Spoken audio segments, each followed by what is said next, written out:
is a big day. We'll see how it all turns out. We have to get the final word down in concrete. Very importantly, I look forward to having the hostages come home. Trump का ऐलान, Israel Hamas युद्ध समझौते को तैयार। लेकिन Hamas सिर्फ शांति वार्ता के लिए रेडी है। हमास अब भी फिलिस्तीन देश की मांग पर डटा है। हमास हथियार छोड़ने को भी तैयार नहीं है। हमास इजरायली सेना के गाजा से बाहर जाने की जिद कर रहा है। हमास ने इजराइल के खिलाफ 3 दुश्मन देशों को युद्ध में उतार दिया है।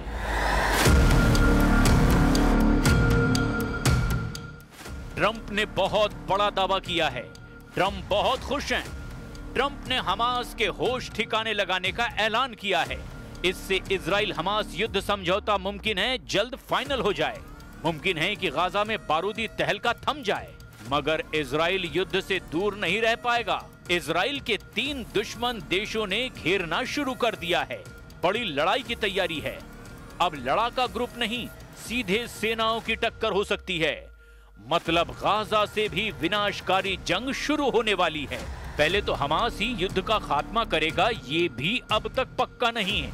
हमास ने ट्रंप को खुश करने के लिए शांति संदेश भेज दिया है, लेकिन इतनी शर्तें उसके साथ बताई है जिस पर नेतन्याहू को राजी कर पाना आसान नहीं है। हालांकि ट्रंप हमास के मैसेज मिलने के बाद अपनी पीठ खुद थपथपा रहे हैं। 8 मुस्लिम देशों को बार-बार धन्यवाद दे रहे हैं। And thank you all to those great countries that helped. We were given a tremendous amount of help. Everybody was unified in wanting this war to end and seeing peace in the Middle East. And we're very close to achieving that. Thank you all, and everybody will be treated fairly. Hamas से मिले message से गदगद Trump ने Israel को फौरन बमबारी बंद करने के निर्देश दिए, मगर इजराइल ने डिफेंसिव ऑपरेशन के नाम पर गाजा में कोहराम जारी रखा हुआ है। अल जजीरा की रिपोर्ट में दावा किया गया कि इजराइल ने ट्रंप के बयान के बाद भयानक हमला करके 24 घंटे से भी कम वक्त में 24 से ज्यादा लोगों को मौत के घाट उतार दिया। इसके साथ ही इजराइल ने गाजा में ट्रंप के पीस प्लान के पहले चरण को लागू करने की घोषणा भी कर दी है। लेकिन हमास लीडरशिप की तरफ से जो आधिकारिक बयान आ रहे हैं वो बहुत खतरनाक संदेश दे रहे हैं। शांति समझौते में सबसे बड़ा पेंच हमास के हथियार छोड़ने पर फंसा है। हमास लीडरशिप इसके लिए तैयार ही नहीं है। हमास के सीनियर लीडर मूसा अबू मरजूक की ये बातें ट्रंप के होश उड़ा सकती हैं। We will never accept anyone not Palestinian to control the Palestinian. But this is not belong to Hamas only. This belong all of the Palestinian and the Palestinian Authority and the PLO. They should say what their response about this. And we can't bring someone like Tony Blair to be governor in Gaza. Hamas leader ने Trump को 2 टूक लहजे में कुछ जरूरी शर्तें गिनाई है, जिन शर्तों पर हमास झुकने को तैयार नहीं। उससे नेतन्याहू की टेंशन बढ़ गई है। हमास ने अलग फिलिस्तीन देश की मांग फिर से दोहराई है। साथ ही ये भी धमकी दी है कि फिलिस्तीन पर किसी भी बाहरी का नियंत्रण हमास बर्दाश्त नहीं करेगा। इतना ही नहीं, टोनी ब्लेयर को गाजा का गवर्नर बनाए जाने का भी हमास जोरदार विरोध कर रहा है। That Hamas, the weapon among Hamas, 90% of their capability, they destroyed it.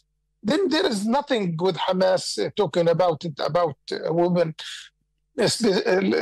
Second thing, we, since in the beginning of this conflict, president Trump की पीस डील पर हमास एक तरह से कुछ कदम आगे जरूर बढ़ा है, लेकिन अभी सारे अहम मुद्दे अनसुलझे हैं। पहले ट्रंप का ऑफर देखिए। ट्रंप की पीस डील के तहत हमास को 3 दिनों में सभी 48 बंधकों, जिनमें लगभग 20 जिंदा माने जा रहे हैं, इन सभी को रिहा करना है। इसके बदले में इजराइल हमला रोकेगा, साथ ही कब्जा की गई जमीन से हटना होगा और सैकड़ों फिलिस्तीनी कैदियों को आजाद करना है। इसके बाद गाजा का कंट्रोल अंतरराष्ट्रीय संगठन करेगा, जिसकी निगरानी खुद ट्रंप और ब्रिटेन के पूर्व प्रधानमंत्री टोनी ब्लेयर करेंगे। ट्रंप के इस ऑफर पर हमास के सहयोगी फिलिस्तीनी इस्लामिक जिहाद ने सहमति जता दी है, लेकिन हमास ने साफ किया कि वो इजरायली सेना की पूरी और अंतिम वापसी की मांग करता है, जबकि ट्रंप ने इजराइल की वापसी को चरणबद्ध प्रक्रिया बता रखा है।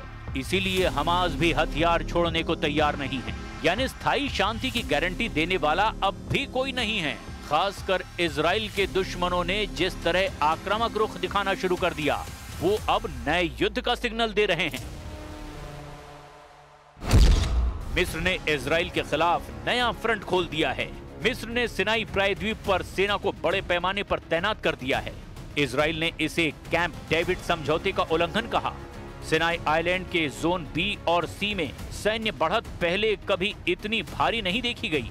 हालांकि मिस्र ने सैनिकों की तैनाती को आतंकवाद, तस्करी और गाजा पलायन को रोकने के लिए जरूरी बताते हुए किया है, लेकिन इजराइल को सिनाई में मिस्र के विध्वंसक हथियारों की तैनाती ने अलर्ट कर दिया है। मिस्र ने सिनाई में टैंकों, फाइटर जेट और हाईटेक एयर डिफेंस सिस्टम तैनात किए हैं। साथ ही अंडरग्राउंड स्ट्रक्चर और संभावित मिसाइल डिपो की तैनाती भी की गई है। इससे इजरायली खुफिया एजेंसियां भी अब हरकत में आ गई है। मिस्र की तरह ही ईरान की तरफ से भी अब इजराइल को वॉर थ्रेट मिलने लगा है। सुप्रीम लीडर अली खामनेई ने ट्रंप और नेतन्याहू से टकराने से पहले ही तेहरान की जगह नई राजधानी बनाना शुरू कर दिया है। ईरान तेहरान की जगह फारस की खाड़ी के तट पर मकरान में नई राजधानी बनाने जा रहा है। ईरान ने राजधानी बदलने की वजह तेहरान की बढ़ती आबादी और पानी की कमी को बताया है। वहीं रक्षा जानकारों ने इसकी सबसे बड़ी वजह बताई अमेरिका इजराइल से ईरान की दुश्मनी। अमेरिका ने जब से B-2 बॉम्बर से ईरान पर बमबारी की थी, तब से ही सुरक्षित इलाके में राजधानी बनाने की बात की जाने लगी थी। अब इस आइडिया को सुप्रीम लीडर अली खामनेई ने भी हरी झंडी दे दी है। ईरान नई राजधानी में सुरक्षा के सभी जरूरी इंतजाम करने के बाद दुश्मनों से हिसाब बराबर करने के मूड में है। इस सब के बीच तुर्की ने मोसाद एजेंट को गिरफ्तार करने का दावा करके पीएम नेतन्याहू को एक नई टेंशन दे दी है। तुर्की ने सेरकान चीचेक नाम के मोसाद एजेंट को पकड़ने के बाद इजराइल को धमकी दी है। मतलब इजराइल के लिए ज्यादातर मोर्चों पर मुसीबतें खड़ी हो चुकी है और अगले कुछ दिन पीएम नेतन्याहू पर बहुत भारी साबित हो सकते हैं।